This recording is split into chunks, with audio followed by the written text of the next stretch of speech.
नमस्कार दोस्तों, स्वागत है आपका हमारे यूट्यूब चैनल अभिनंदन एकेडमी में। दोस्तों, अगर आप हमारे चैनल पर नए हों तो चैनल को सब्सक्राइब करें और बेल आइकन को प्रेस करना ना भूलें।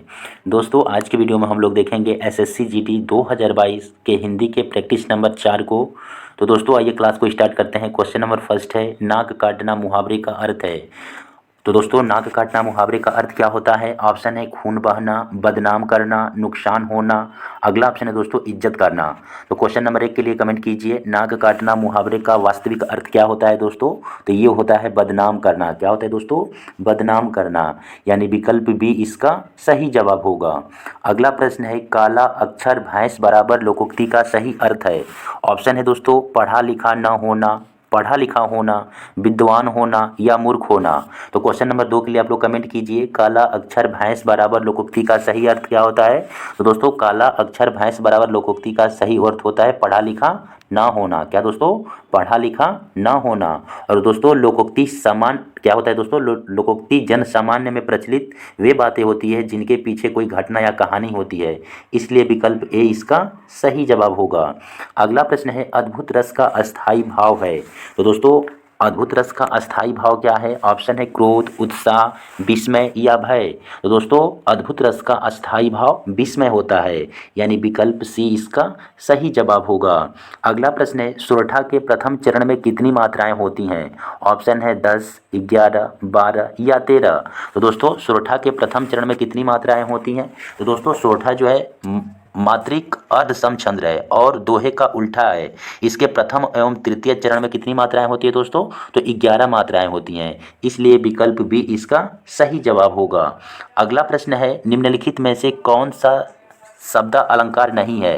तो दोस्तों, निम्नलिखित में से कौन सा शब्द अलंकार नहीं है? ऑप्शन है अनुप्रास, यमक, श्लेष या रूपक।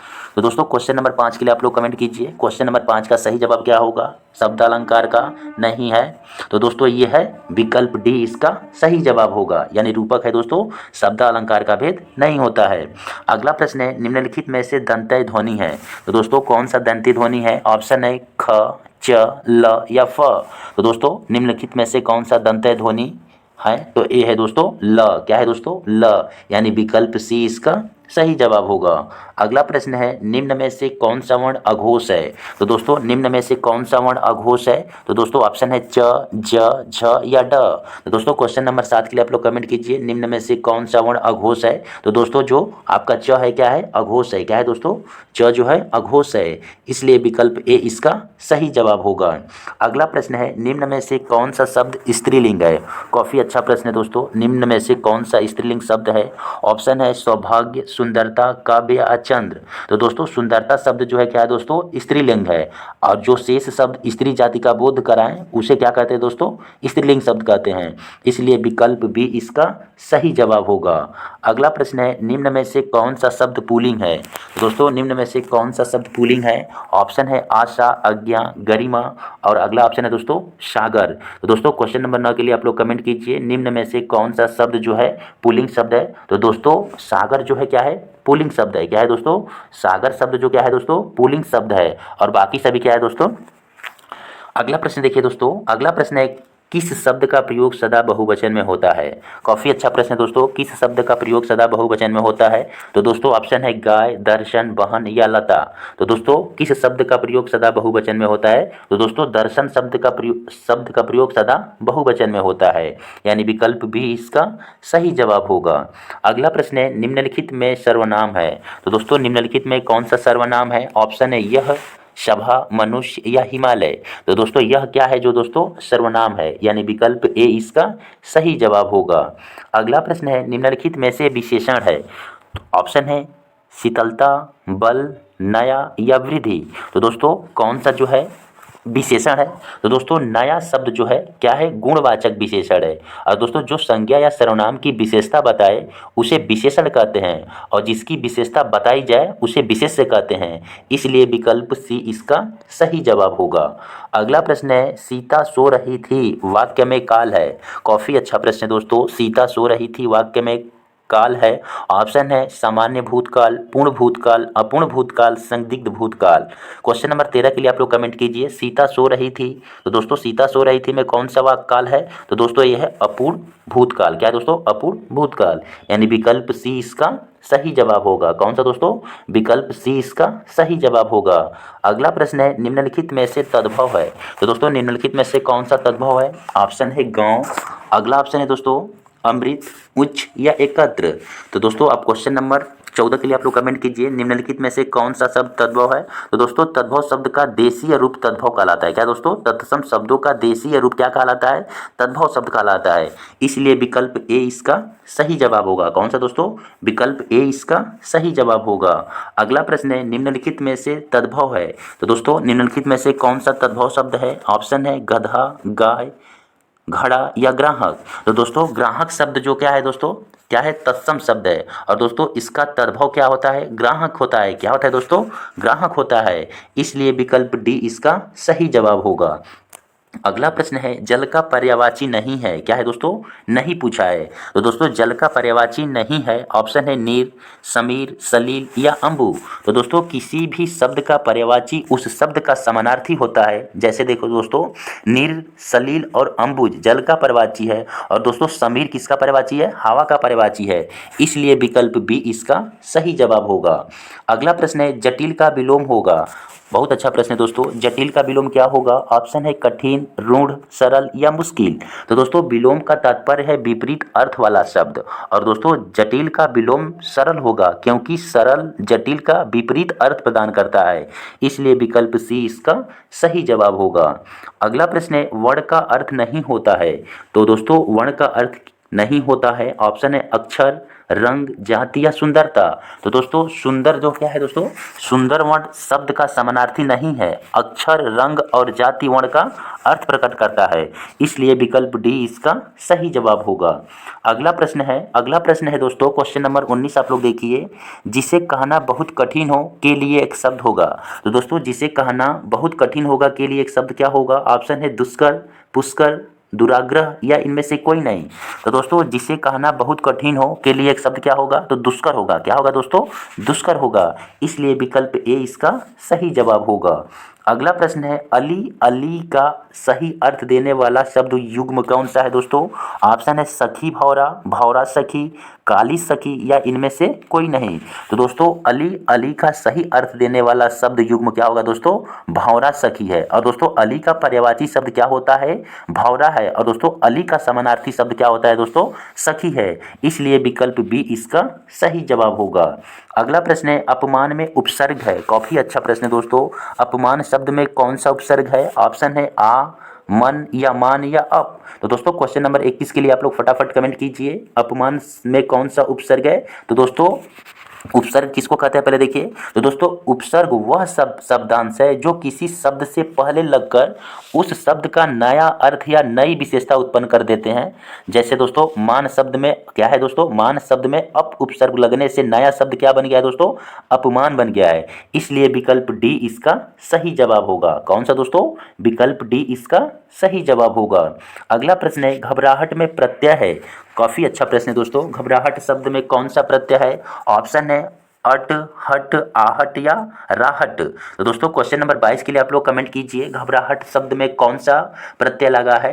तो दोस्तों घबराहट शब्द में आहट प्रत्यय है। यह कृदंत भाववाचक संज्ञा है। क्या दोस्तों? कृदंत भाववाचक है। इसलिए विकल्प सी इसका सही जवाब होगा। क्या होगा दोस्तों? विकल्प सी इसका सही जवाब होगा। अगला प्रश्न है परमारथ क्या है दोस्तों? परमारथ का सही संधि विच्छेद है। तो दोस्तों ऑप्शन है परम धन अर्थ, पर धन अर्थ, पर धन अर्थ या अगला ऑप्शन क्या है दोस्तों? परमोधन अर्थ। तो दोस्तों क्वेश्चन नंबर 23 के लिए आप लोग कमेंट कीजिए परमारथ का संधि विच्छेद क्या होगा? तो दोस्तों ये होगा परम धन अर्थ। क्या होगा दोस्तों? परम धन अर्थ, यानी विकल्प ए इसका सही जवाब होगा। अगला प्रश्न क्या है दोस्तों? अगला प्रश्न है मैंने यह काम कर लेना चाहिए। दोस्तों मैंने यह काम कर लेना चाहिए वाक्य में अशुद्ध अंश क्या है? तो दोस्तों अशुद्ध वाक्य क्या है? तो दोस्तों अशुद्ध वाक्य की रचना के लिए क्रम देखिए। जैसे तो मैंने यह काम कर लेना चाहिए, तो इसमें अशुद्ध अंश क्या है दोस्तों? तो दोस्तों ये है मैंने। क्या दोस्तों? मैंने। यानी इसके जगह पर क्या होना चाहिए दोस्तों, मुझे होना चाहिए। क्या होना चाहिए दोस्तों, मुझे होना चाहिए, इसलिए विकल्प ए इसका सही जवाब होगा। अगला प्रश्न है राजपुत्र में समास है, काफी इंपॉर्टेंट प्रश्न है दोस्तों। राजपुत्र में कौन सा समास है? ऑप्शन है द्विगु समास, द्वंद्व समास, अव्ययी भाव समास या तत्पुरुष समास। तो दोस्तों राजपुत्र में संबंध तत्पुरुष समास है। और दोस्तों राजपुत्र का विग्रह करने पर राजा का पुत्र अर्थात राजा और पुत्र दो पदों का योग का कारक का चिन्ह है। किसका, कौन सा चिन्ह है दोस्तों? का चिन्ह है। इसलिए विकल्प कौन इसका सही होगा दोस्तों? विकल्प डी इसका सही जवाब होगा। यानी राजपुत्र में कौन सा समास होगा दोस्तों? तत्पुरुष समास होगा। अगला प्रश्न है आम खाया जाता है में कौन सा वाच्य है? काफी अच्छा प्रश्न है दोस्तों। आम खाया जाता है में कौन सा वाच्य है? ऑप्शन है कर्मवाच्य, भाववाच्य, क्रियावाच्य या इनमें से कोई नहीं। तो दोस्तों क्रिया के उस परिवर्तन को वाच्य कहते हैं जिसके द्वारा इस बात का बोध होता है कि वाक्य के अंतर्गत कर्ता, कर्म अथवा भाव, क्या दोस्तों, कर्ता, कर्म अथवा भाव इनमें से किसी की प्रधानता है। तो दोस्तों इसमें किसकी प्रधानता है? तो दोस्तों इसमें कर्म की प्रधानता है। किसकी प्रधानता है दोस्तों? कर्म की प्रधानता है। इसलिए विकल्प ए इसका सही जवाब होगा। अगला प्रश्न है निम्नलिखित में से अव्यय है।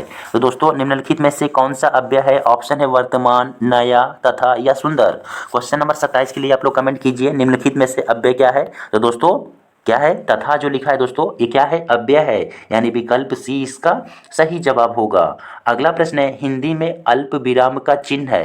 काफी अच्छा प्रश्न है दोस्तों।